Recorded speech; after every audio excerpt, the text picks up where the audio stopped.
Hello, everyone, and welcome to the Outlier YouTube channel and our program, Get to Know. I'm your host, DP Lyle, along with my cohort in crime. Yes, definitely a cohort in crime, Kathleen Antrim. And we are here today with someone very special that we're very excited to have on the show. His name is Roger Simpson, and he hails from Australia. And Roger, I see that you have had an incredible career in television with over 17 series that you've done, whether you've written them, produced them, directed them, all of the above. Tell us a little bit about that career and how you got into television. I got into television probably I was writing a student review at university, and the local television station invited me to come along and write jokes for a Tonight Show. And so I started writing, jokes. And I kind of got the television bug. And from there, I managed to worm my way in through the various back doors into doing drama eventually, yeah.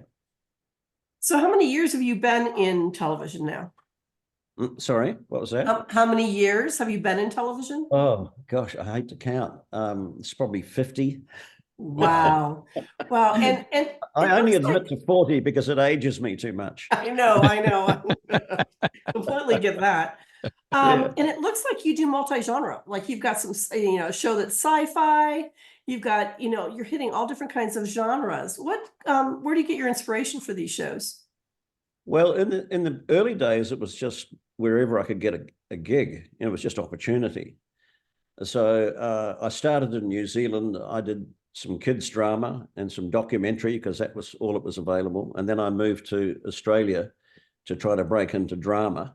But I kind of got sidetracked by comedy. Comedy kept cropping up in my early days. It was, I suppose, what my background was. And I eventually, escaped comedy and got into writing cop shows for Crawford Productions, which was a big sort of cop show production house in Melbourne, which produced 4 cop shows at the same time for the 4 different chapters in Australia. It was amazing, great apprenticeship. And I kind of been in crime ever since. I got hooked on cop shows and I'm still doing it. That's amazing. So I have a question for you. I ask everybody, as Doug knows, who comes on Get to Know. Going back to your childhood, was there anything in your childhood or the way that you were raised that you feel kind of direct your life into writing? I used to write plays at school, and I don't know why I did that. I think my inspiration was radio drama. Yeah. I listened to a lot of radio drama. When I went to bed at night, I had a thing called a crystal set. I don't know if Americans know what a crystal set is. Yes. Sort of before the radio, with a little headphones on, and I used to listen to a lot. I built one as a Cub Scout to get a merit badge. Yes. Yes. Yeah. Okay. So I probably built one too back then. Yeah. I hear it from someone else who built one, and so I used to listen to all this radio drama, mainly serials, and I think that got hooked on storytelling. And I liked the sort of the dramatic side of writing rather than I didn't read a lot of books when I was young, but I listened to an awful lot of radio drama, and I think that's where I got the bug. It's fascinating you'd say that because as a kid, I was born in 1946, so I'm old, and so in the 50s we didn't have television for a while. No. And we had an old Phil Cole cathedral radio that we would sit around, the family, and my 2 sisters and mom and dad, and listen to the Green Hornet and all the Lone Ranger, all the shows back then, and just absolutely grew up on radio. Just loved it, still love it. Yeah, well, I'm 2 years older than you, DP. So I grew up in the same era, listening to the same influences, and it changed my life. Radio drama, I still love it, like you do. I still love it. I think it's it makes the imagination work in the listener. Yes. The same way that the imagination is made to work in the novel. Television and film does too much of the work for you. Exactly. It's much better when you're in drama and books where you can use a lot of your own imagination to fill in the gaps. Now I was reading that a couple of your shows, or at least one has developed into kind of a cult following. Yeah. Tell Yes. me about that. That stuff's fascinating. What do they mean by that, and what kind of people follow your show? Do we want to know them? Yeah. Let's get into the Yeah. nitty gritty. It's Yeah. a good cult, not a bad cult. Good, good. It's that was Good Guys, Bad Guys. That's sort of comic drama, comic cop show. So it's like a marriage of my comedy background with my love of cop shows, and it's still my favorite form. And it was about a cop from a criminal family. Mhm. The cops never trusted him because he came from a criminal family, and the criminal family never trusted him because he became a cop. So he just gave up on everything and bought a dry cleaning shop and thought he'd just, be a dry cleaner and chase inappropriate women, and that would be a good enough life. But the cops wouldn't leave him alone. They kept coming to him and asking to give them an insight into the criminal world. And the criminals did the same. They said, "We're having trouble with cops. Tell us about this cop." And so he couldn't escape either world. And it was always, the concepts were always comic based, and it was a lot of fun, and it was great. And I really, what happened is that the series finished when the star got lured over to America, and without the star, there was no more shows. So otherwise, it would have run for a few more seasons, but only ran for 2. What did he do over here? He did a thing called Sin City, which you've probably never heard of. Yeah, Oh, yeah. yeah. No. Yeah. Yes. I don't know if it did very well, but it didn't last very long. But No. he came back eventually, but by then my show was, dead in the water. So I'd moved on to Halifax, I think. Yeah, it was a very odd series. I think Mickey Yes. Rourke was in it and some other Yeah. people, and a Yes. lot of it was cartoonish, and a lot of Yes. it was drama, and it was real noir. I mean, real dark. Okay. Well, that's what he gave up, Good Guys, Okay. Bad Guys to come and do in the States. And then Oh, he came okay. with the tail between his legs a few years later. Yeah. Fascinating. Fascinating. That's unfortunate. It's amazing you remember that show, because I don't think it lasted very long, did it? No, but they rerun it from time to time, and Mickey Rourke has a cult following here. He does have a So cult following. just as a Yeah. persona in his characters. So I think that might have been what attracted people to this. Yeah.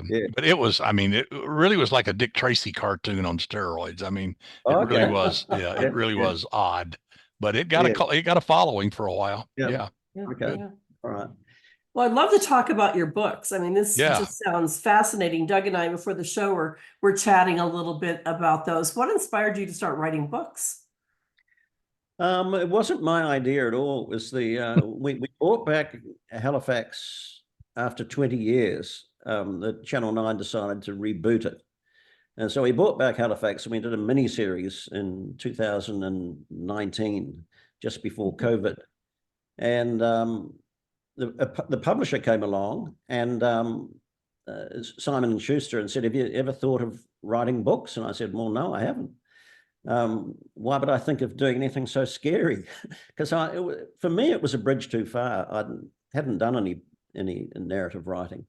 And they said, "Well, we'd like you to give it a go." And I said, "All right. No, we'll write a book and see what happens." They say, "No, we don't do it like that. You'll have to, the contract calls for 3 books.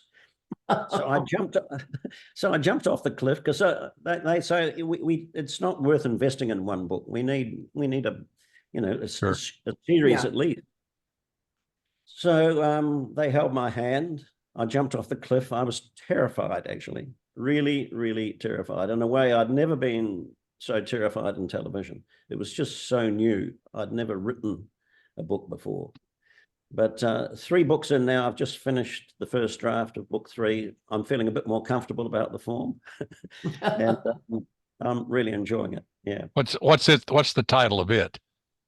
The third one is set in America. It's called Unblessed. Halifax, Okay. Unblessed. And it's set in Silicon Valley, Hollywood, Wall Street, and South Carolina. I've only been to 3 of those places.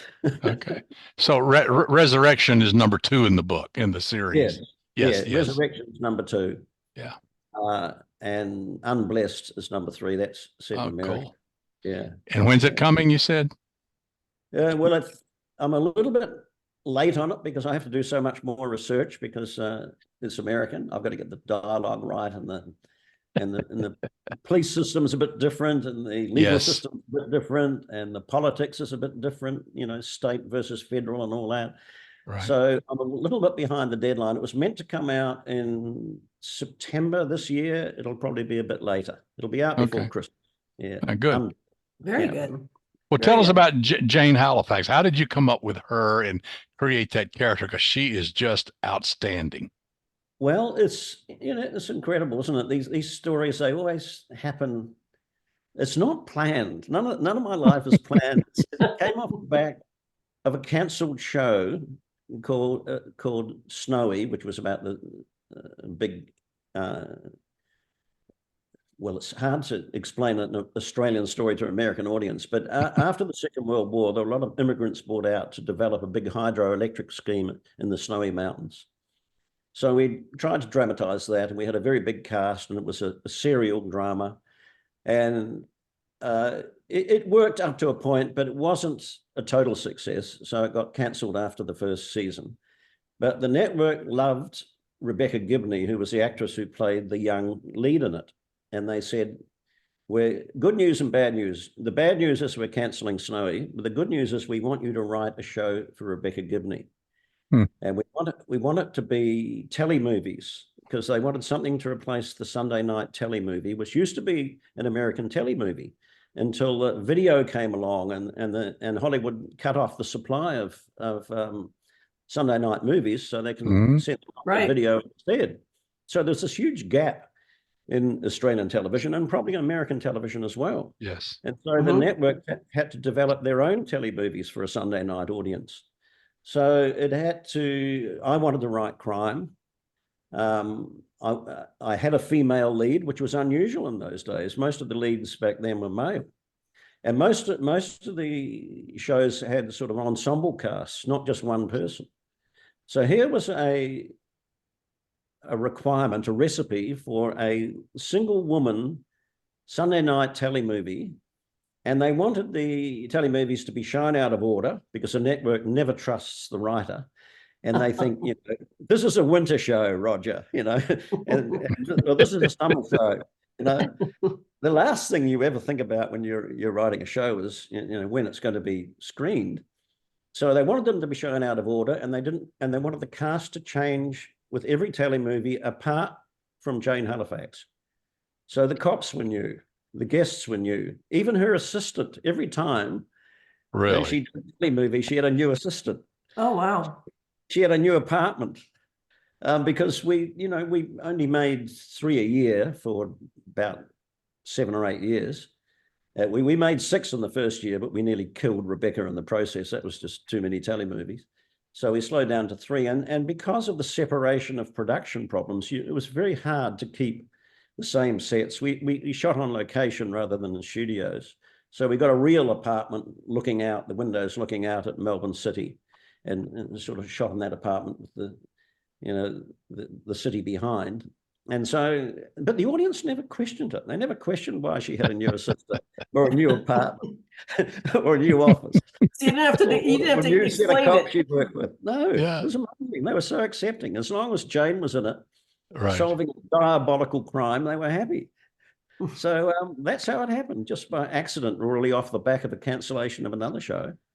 But it was our biggest success. It ran for 21 telemovies, then brought back 3 years ago for the sequel, and they want some more, but I don't know whether I'll be doing that. I'll leave that to younger people. I'm retired from television. I'm a novelist now. Well, why don't you introduce the American audience, as it were, to Jane, who she is, where she came from, what she does. Yeah. Well, she's a forensic psychiatrist, and I'm sure I was heavily influenced by Patricia Cornwall and her forensic pathologist. And I love her books, and I think she's a fabulous writer. And she was very much in the ether at the time, very successful. And I wasn't going to copy the forensic pathologist, and I didn't have her knowledge. I mean, she's, worked in morgues and worked as a pathologist, so she knew that stuff. I had a legal background, so I was going to be more attracted to the forensic psychologist that performs in court a lot, works with the police a lot. That was the world I knew, the police and the courts. And so that's how I came up with the forensic psychologist instead of the pathologist. So, but Patricia Cornwell, big influence on my writing, still is. I think she's wonderful. Well, I have to say, in reading the books, I was impressed with the research that you had obviously done, because as a physician, and I'm reading this, it was all right on. And I really appreciated that. And I knew that you weren't a physician, and for you to go get that information and put it out that way, particularly in regards to her head injuries and all that. And I don't want to give too much away because I want people to read the book, but I don't think it will by saying Jane got a bad head injury and Jane has issues with the connections inside her head. Let's put it that way. Yes. So, well, I think my television background trains writers to use research and advisors. We used in the cop shows, we used police advisors and legal advisors. And so I had no hesitation in seeking out a neurosurgeon, and I wanted the very best advice in that particular area I could possibly get. And people are actually very helpful. Oh yeah. They like it. They enjoy it. Yes. And it was wonderful. And I found someone quite quickly. And he and his wife used to work in brain injuries as well. And so the two of them were fabulous. And then another doctor who was my consultant on the first book, who I credit as Dr. Gruesome, because there's a lot of very nasty, a lot of torture in the first book. And so I used that doctor to help me about when Spike was driven up through a body. I needed to know which organs it missed, et cetera, et cetera. So I'm very comfortable. I'm not comfortable when I don't have advisors. I like legal advisors, police advisors, medical advisors. And I encourage all writers to seek them out, because they are very generous with their time. And all they seem to need is a credit and a book. That's all they seem to ask, which is amazing. If you credit them, their contribution, and they're very generous. I found them fantastic. You've done a lot of this consulting work, haven't you, DP? Oh yeah, a lot. And that's what I always tell students is that don't be afraid to use the word author. It carries a lot of power. You know, if you say writer, they might think you're from a newspaper and they'll run away.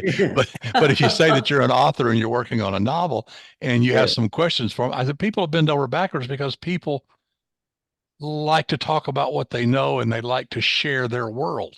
And so let them do that. Be prepared, ask questions, and shut up and listen. And you'll learn a lot. Yeah. It's very true. There's nothing worse when you read a book and something doesn't ring true.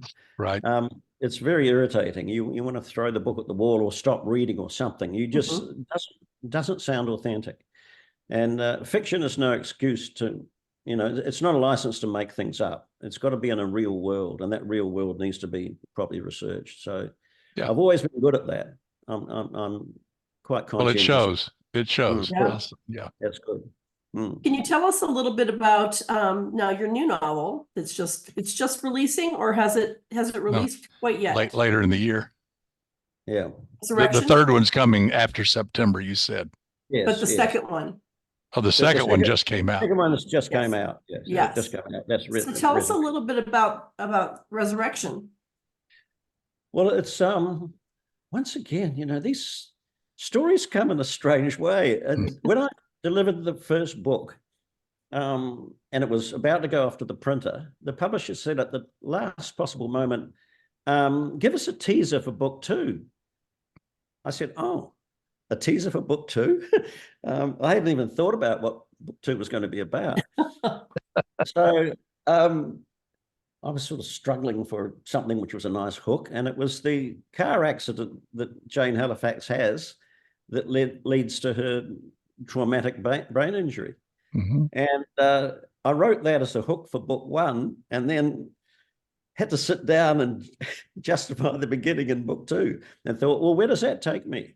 She wakes up and she doesn't know who she is. Mm-hmm. Okay, I'm going to she's going to rediscover herself. And in the process, that was a gift to the readers who didn't have the background in the Halifax telemovies. I could go back as she recovered who she was. I could tell a lot of her past. Mm-hmm. So it actually was another lucky accident, but it was a last minute thing. And it's amazing how stories start sometimes. It's not that I always say to students when I talk to them that it's not the start of a book that's important, it's the back of a book. It's where you deliver the audience. If they don't like that, they really will throw the book at the wall. Yeah. And I had the great privilege once of meeting Bill Link, the creator of the Columbo series. Yeah. Yeah. And he taught me about the importance of the ending and how in crime fiction, the trick is, and I'll share it with you two, but don't tell anyone else. We won't. You probably know it, but it's to plot backwards. Start with the ending and plot backwards. He said, openings are easy. You can come up with any opening. And it's just an intriguing hook, and it's only ripe with promise. It's not delivering anything. The ending's the opposite. The ending is the end of the journey, and if people aren't satisfied with that, they will be very dissatisfied with the book, the whole book. They won't forgive you a bad ending. And he said, just start with the ending, Roger.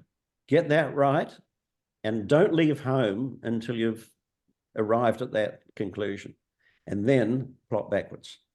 And it's what I still do today. And I think it's great for crime shows. I think it's the only way to go. That's great advice. I mean, truly. Mm-hmm.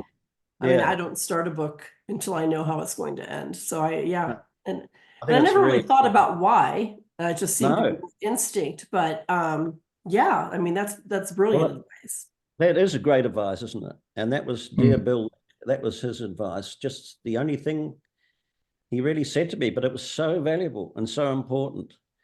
And I only met him, through a friend of a friend in LA, and I never got to know him that well, but I got to know him well enough for him to give me this gem of advice. And it's so important because if the ending isn't satisfying, the journey hasn't been worth the effort. Right. It's all about the ending. And that's what I focus on a lot. And I'm not saying I don't change the ending during the writing of the book. Of course, you have ideas along the way, and they take you on little dog legs and enhance the ending sometimes, or often, usually. But I like to know where I'm going. I like to know where I'm headed. And I like to know if it's high concept enough for the reader to think they've read something a little different. Yeah. Well, it sounds like you're an outliner. Do you do extensive outlines, or do you just kind of have a general outline and run with it? No, I do an extensive outline before I start. And then I have a thing called a running summary beside me all the time. And I update that. At the end of each chapter, I update that running summary. And I look at the consequences of that, any changes I've made, and I might review the outline. So it's a sort of a living document, and it runs in parallel with the book. It's sort of sitting there on the side of my desk right now, running summary. Yeah, I like that. And constantly being updated and reviewed. But I am a structuralist. I like to plan it all out in advance. It's probably my legal background. When you plan a document, you just don't start a document, you plan it. And you make sure that the document explains itself, and that you don't have to look for the definitions. That's poor legal drafting. If you have to go to the definition section at the back, that's bad. You're meant to explain it as you go. So the document itself explains and tells the story. That's good legal drafting. So I think I still do that from law school. I still draft a book like a good legal document. Tale announces itself at the top and has a conclusion at the end. Yeah. Well, it sounds fantastic. And now tell us again, when are you going to be in the United States? I'm going to be there in April. I'm going to be there, at the end of April. I haven't actually booked it yet, but it's probably mid-April, May, something like that. Okay. So is this all research, or are you going to be doing some promotion as well? It's promotion, but it's also checking on a lot of the things. I might go to the fourth place that feature in this book. Been to the other three, but I haven't been to the fourth one, and I'm feeling a little uneasy about it. I think I should go and walk around the streets of this town. Is that in the Carolinas? I'm guessing that you haven't been to the Carolinas. I haven't been to the Carolinas. I've been to Silicon Valley, New York, and Hollywood lots of times, but I haven't been. Where in Carolina are you setting this? Goose Creek, and for no other reason as I fell in love with the name. Yeah. Yeah. And so Goose Creek sounded like a great place to, Yeah. And where is it? What's it close to? Goose Creek's close to Charleston. Yeah. Just up the river. Just up the river. Yeah, I thought I knew that. Yeah, Charleston is a fantastic town. Yes, it is. I mean, just fantastic. A lot of personality in that town. A lot of history. So Goose Creek's got a lot of alligators and hurricane country, and it's hot and steamy, and it was very unlike the other three places in the book. So it seemed like a good place. So I have to go to Goose Creek. I think you should. Absolutely. Yeah. Well, will you keep us posted on when you're going to be here, and let us know where you will be promoting, so that we can promote you in those locations and pitch in? That'd be fantastic. Oh, definitely. Yeah, maybe we can all meet up. You never know. That'd be great. I'd love to do that. Yeah. Sounds good. Sounds good. Fantastic. Roger Simpson, so fantastic to have you. And maybe we can have you back on around that time as well. And I want to say to our audience to please you just have to press that little thumbs up button, like our videos, and subscribe so we can bring you more of these great interviews with authors. And Roger, thank you so much for being with us. Would love to have you back sometime soon. Well, thank you both. It's been an absolute delight. I've loved it. Thank you. Well, thank you. And I can't wait for the next Jane adventure, because she's truly a cool character, and I want to know more about her. So thank you. You've got fans here. Until next time. Okay. Bye. Bye.